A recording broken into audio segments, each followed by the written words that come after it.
It's new, it's refreshing, it's life-giving. Make a date with John Kpikpi from City of God Church on the Rebuilding the Nations program. Love is laying down your lives for somebody else. The overall goal of discipleship is to make people to become like Jesus. Rebuilding the Nations, an opportunity to restart your life, your marriage and your family, our churches and our nations on the sure foundation of God's truth. Rebuilding the Nations, ever challenging but refreshing.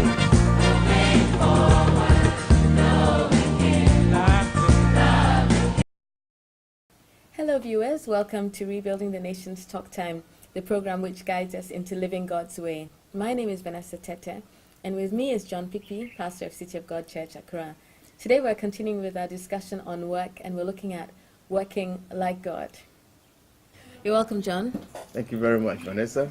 John, you've been discussing this interesting topic about work. Yeah, big one in our nations, isn't it? Very, very big. Now, one of the things you brought out from one of your preaching sessions was about the lessons that we can draw from God's way of working. One of the things that struck me at the beginning was how God actually carried out one project at a time. And he didn't just start with something and then put that on hold and then do something else. Is this what we do? That's what I do anyway. But he was very methodological about the way he worked. Yeah. You know, he knew, it just seemed to me like he had a plan. Exactly. And he executed his plan very, very carefully. Yes. Day one was about this. And then day two was about that. And he didn't even jump from one activity to the other. He made sure he finished one before he started another one. Yes. Which I think was just a big eye-opener for me. What can you tell us about the fact that God really did things systematically? I'm really excited about us talking about this today because the last few sessions we did was about the negatives that can happen at work. For example, with bribery, corruption, and also with strikes, which are actually things that spoil the workplace. And I'm so excited we can look at this because God's work, when we look at it, should bring us great and fantastic inspiration for us to get on and do some positive things in the whole area of work. When we look at the way God worked, it becomes obvious that he must have had a plan. We are not told that he drew up a plan, but if you observe the order and the sequence in which he laid out this fantastic universe, it becomes clear that he must have had a plan in place and was careful to follow that plan. So on the first day, there was light, which obviously made way for him to see things. We could use that. And then he had the space and the opportunity to create all the other things. And if you also consider, for example, that the dry ground had to appear, it was all waterlogged, we will say. And then suddenly God caused part of the water to be driven away. So dry ground appeared before the plants appeared. So when we watch creation, there are so many lessons that we can learn from this. The order and the plan, it was God at work revealing some very important things to us. Well, what actually do we learn from this? I think we were pointing out that sometimes we take on several things at the same time, don't finish one of them before we go on to the next one and the third one, and we can be left in a jumble. The other thing is that our own work, often we are reluctant to make a plan before we start. Oh, that's true. And because I find that the hardest part of our work is actually making the plan, to think ahead, to think through what you want to do and how you want to do it, and to commit this to paper or to commit this in a form to guide you. So often we skip that and run into work, and then we get into all kinds of problems. So people who want to build roads are reluctant to draw plans before they start building. And so we have heaps of sand and stones on the road for months and months and months. There's no plan there. People want to build houses, want to build it before they draw the plans. Yeah, actually, people, I know a friend who was invited to a building site, you know, in one of the countries in West Africa. He said, oh, okay, so after being taken, I said, oh, where's the plan? He said, what? He said, where's the plan? He said, oh, what are you talking about? So where's the plan? So he said, no. When we finish building it, we will draw it. So goodness. A bit of a shock for my friend who came from another part of the world where everything is planned well. before you start. I think that God teaches us something here, that if we don't plan, then we are actually planning to fail. So we need to have a plan, even for each day. Get to our office, even if you are a cleaner, you should think about how you're going to do it. Yes. The order in which you're going to do the cleaning, the order in which you're going to do your driving work, the order in which you're going to, even office work. We've got to make a plan. 1, 2, 3, 4. I want to achieve this today. Then we go along and we can tick and tick and tick when we've done every bit. That really helps us to know or to measure our progress. After the animals were created, Yeah. there wasn't a problem of what are they going to drink? Or for what are they instance, going to eat? Because the all plants those were already there, there before yes. the animals arrived. If you didn't have a plan, we might actually have produced the animals and thought, oh no, there's no food for them. Let's go rushing around. definitely would. Exactly. Let's go rushing around for this food. Or we would have made animals which needed to breathe air and would have found them in the water because there was no dry ground for them. And sadly, we have that, don't we? We have got a lot of uncompleted buildings in our country which, without electricity, without water, without any of these essential supplies, but life is still going on in them.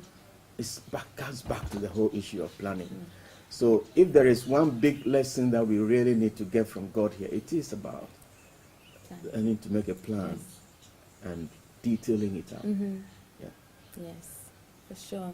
The other thing I learned about God's way of creating, or God's way of working, was the fact that actually God was very creative. Yes. And He made things that did not exist before. Exactly. New things, wonderful things, lovely things that we can now admire and enjoy. Yeah. And those things are actually creating new things as well. Yes. So I think God's creativity is amazing. It was beautiful. I mean, if you think of the plants, the hundreds of thousands of species, or millions of species. If you think of the animals, millions of species. The variety and all that we see there. And bringing into being what wasn't there previously must have involved a lot of thought. Yes. Because to create something that wasn't there, you must think, what is it going to be and what is it going to do? What is the purpose of it? You have to reflect. You have to really take time aside to be able to create something that wasn't previously, but which will be of use and value to people.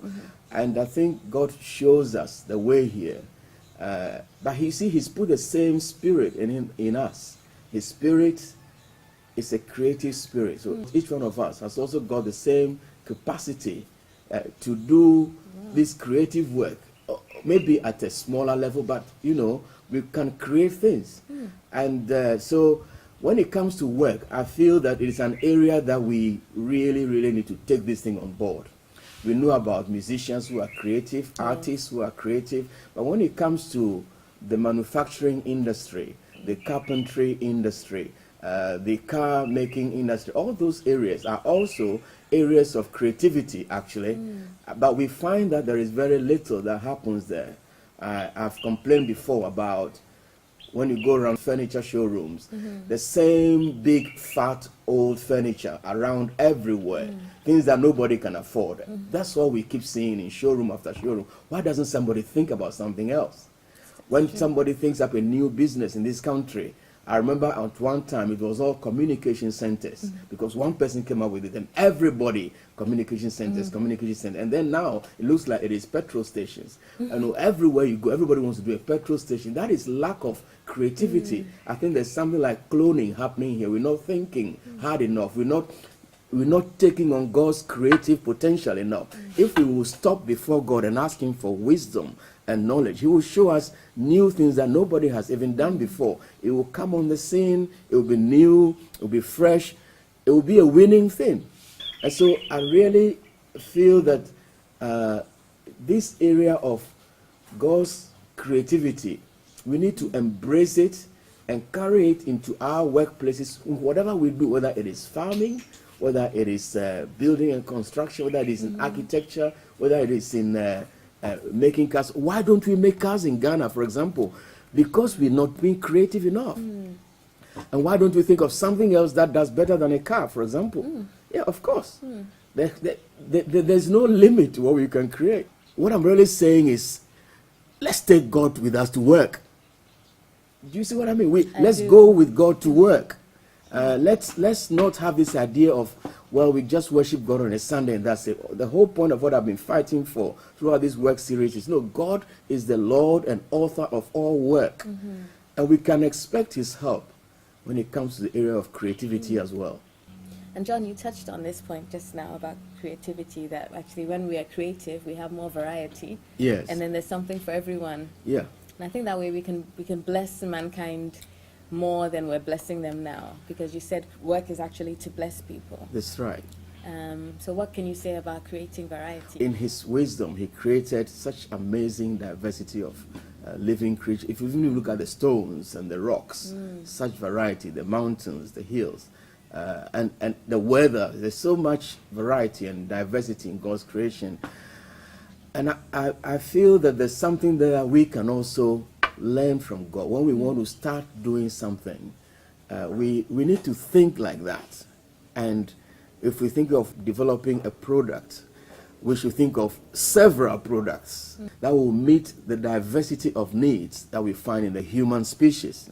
So there will be people who will like this end of the range, people will like this upper end of the range, but we should think about amazing diversity that God has placed even within human beings. And so if we think like that and want to create for people, we will also end up producing so many different products. Because we're thinking of everybody, we will end up generating such diversity. Yes. Can only be good for people who are benefiting, but also very, very good for business. We need to be working like God. So if we try to copy God in all that he did, we will also be going for diversity instead of having very, very limited range. For example, a restaurant that serves only banku will not do as well as a restaurant that sells, 4 or 5 different kinds of food. It's just simple, isn't it? Yes. Even in serving food, we should go for diversity. I think it's a bit of a shame when we go to some restaurants and you have all this, sometimes you have this long menu and everything is finished except one. Don't know that we tried ordering something before. I have. It's and this is finished. This is finished. This is finished. Then said, okay, so what is there? Well, only this. We need to go past that and have some diversity, a range of things on offer that will really open the way for progress for everyone, because we're thinking of the diversity that exists within a range of customers that we're thinking of. And I also find it funny about boutiques, actually. I'm not trying to attack everything, but you have a boutique where you go into a shop and there's only one kind of dress and one kind of trousers, Let's be thinking about the range of people that God has created.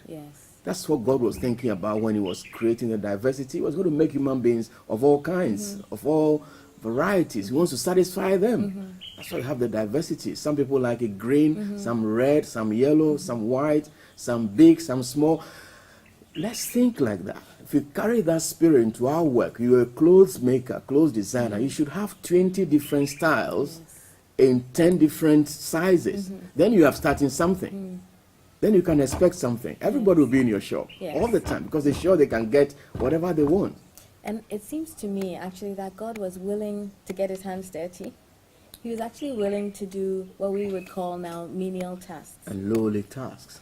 Absolutely. Bending down, attending to the ground. Yes. Animals. Yes. Plants. Yes. Cassava farmers who introduce themselves as businessmen or politicians rather than saying what it really is. They're cassava farmers, because we can be embarrassed about being involved in the land, with the land, working on the land. But if you look at what God did, he wasn't embarrassed. He created the animals, must have worked with them. He created the plants. That's the first farm that was ever formed. He created the birds, the first poultry farm.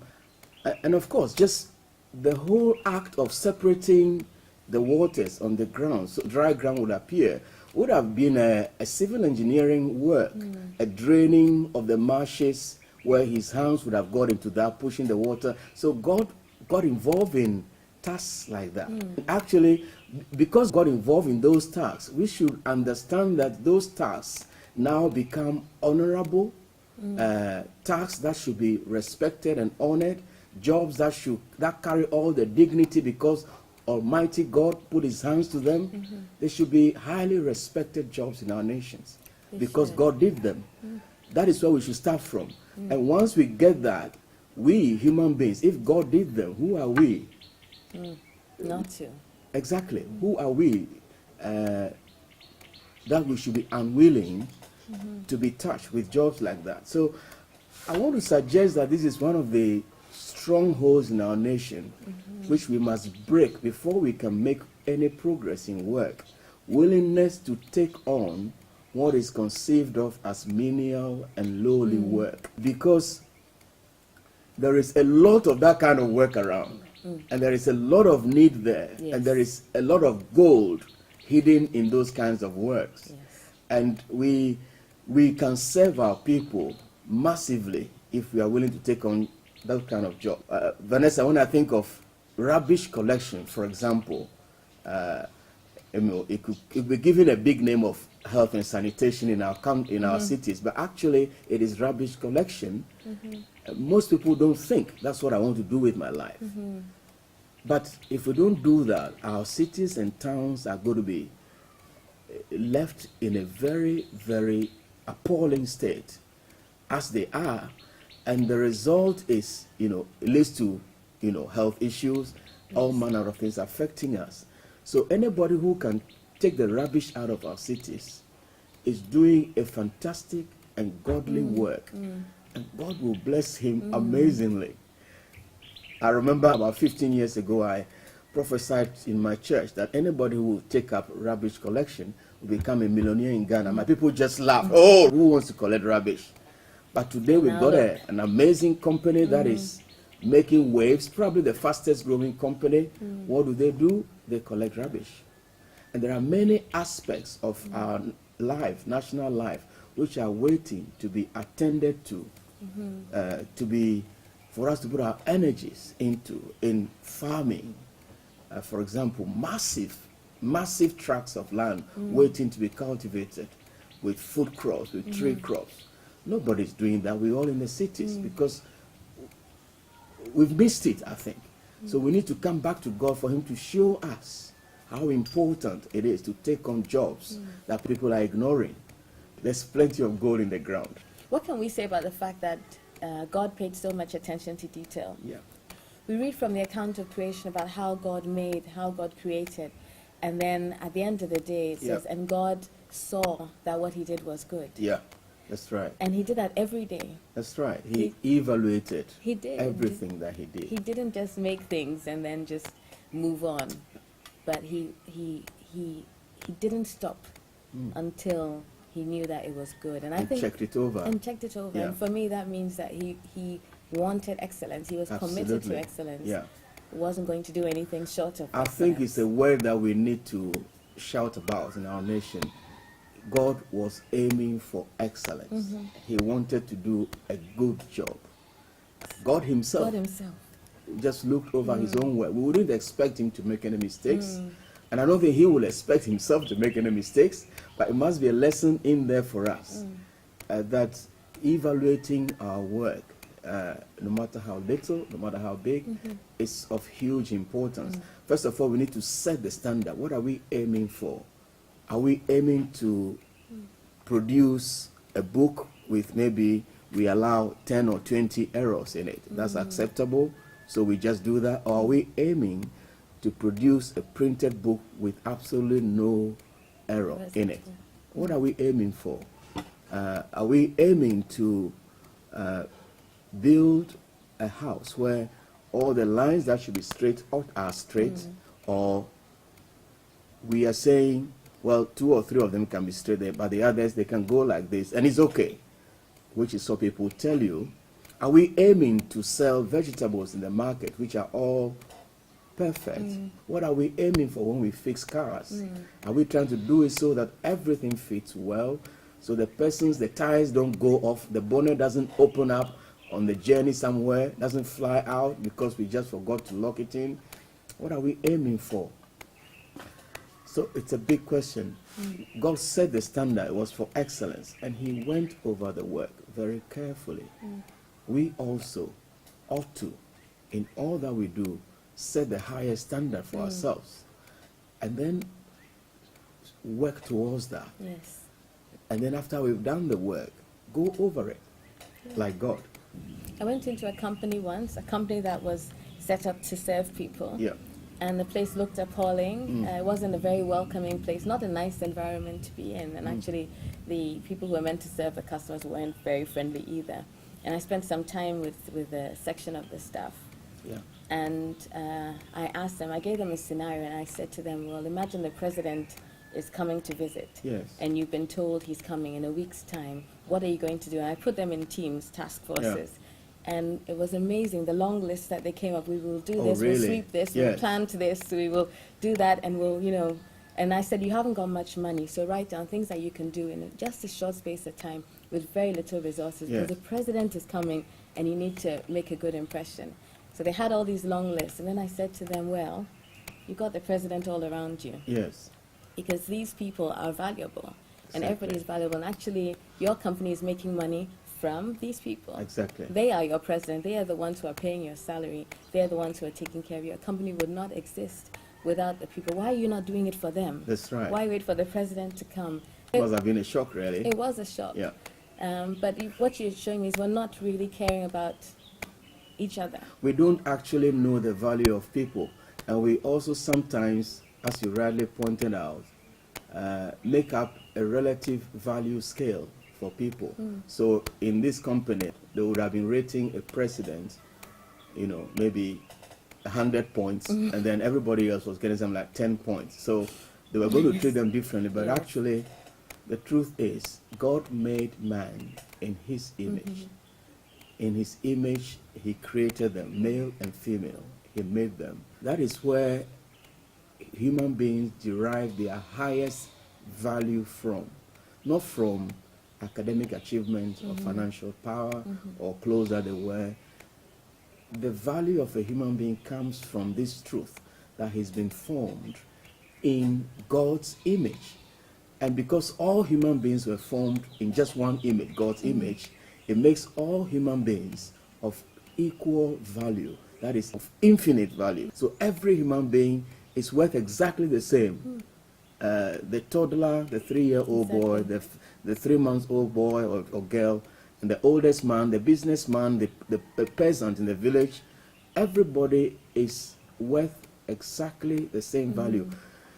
If we grasp this, if your company that you visited had grasped this in the beginning, I'm attending to human beings, and they put their best into it from the beginning, I'm sure they would have been on the moon by now. They would have become a multinational company. This is what multinational companies do. They attend to every person. Even if you are the youngest person, they say, sir, they address you, sir, and all that. They really want to give you the best. And you come back with your money again and again and again. So it's a really important point you've made, Vanessa. People have drawn up relative value scales, which is wrong. We need to rediscover the true value of human beings, which is they are made in God's image, infinite value. And we serve them like that, as if we're serving God and not men. And the last thing that we see about God in the work of creation is that he rested. That's right. That's a nice part. I guess we can't afford to take a rest in the middle. There's a point at which we rest. Yes. So we can't just be resting by heart. I mean, you walk around and you see people 11 in the morning, 2 in the afternoon. I mean, we tend to rest whenever we feel like, don't we? Yeah. Is that right? Well, not really. We need to see that God worked first, then he took a rest. And I think we also should work first, and then when we are exhausted, then we take a rest. But I need to make a point about the rest part, which is, when I look at our people in this nation, the market women are there from Monday through to Friday, through Saturday, and through Sunday. They are at it all week, all the time, sometimes from 6 to about 6 in the evening. And there's a growing army of young professionals who would work similarly, Mondays to Saturdays, and even Sundays. Maybe they manage a bit of church in the morning, they go straight back. I think that we are losing something here. Unless we build our work patterns to the rhythm that we find God demonstrate, we will be destroying our bodies. Because when God worked for 6 days and took a rest on the 7th day, it was a statement. It was a message that this is how I've made your bodies. You also work for 6 days, take a rest on the 7th day. So it's important that we build at least a day of rest. It hasn't got to be Sunday necessarily, particularly for pastors who do their hardest work on Sundays. They should have a day that they take off as a day of rest. So I take Mondays off. You need to take a day off, 1 day of a week, when you actually have a good rest. And it also needs to be mentioned that in addition to that, we should, when we get what we call leave from work or breaks from work, we've got 2 weeks leave. I know there's always a strong temptation for people to sell that back to the company and work during that time and get some more money. Can I say, well, the money is all important, yes, but it's good to also remember that your body needs a break from the constant work run. If we don't do that, we just lose the shine. We wouldn't enjoy the work. We would become overrun. The creativity and all the excitement about the work will fade away, won't it? So it's important that we take the weekly breaks, but also we should use our vacations or our leave, as we call them, from work. We should actually go on leave somewhere, have a change of environment, and take a good rest. Because that's what God did, and we can't do better than God. He's given us a pattern, He's given us a model, and if we build on it, only the sky will be the limit for us. Yes. John, I think you just brought things together for us beautifully. And what you've just shown us is actually from the way God worked, we cannot take out any part of it and expect to be successful with our work. That's right. If we don't rest, we wouldn't have the energy to even plan. That's right. We wouldn't be able to be creative. We wouldn't be able to create diversity. So actually, we have a lot to learn from God.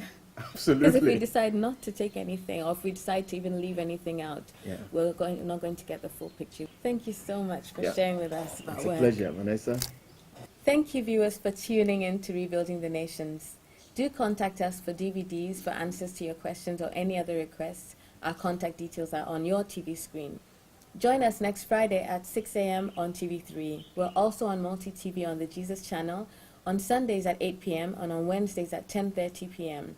In Kumasi, you can tune in to Focus FM and you'll hear us every Sunday at 6 a.m. God bless you. City of God Church is part of New Frontiers, a worldwide family of churches on a mission together to make disciples, raise up leaders, plant churches, and transform our nation. We meet every Sunday at 10 a.m. in Ashaley Botwe, Accra. Come, let's worship Jesus together. God bless you and see you soon.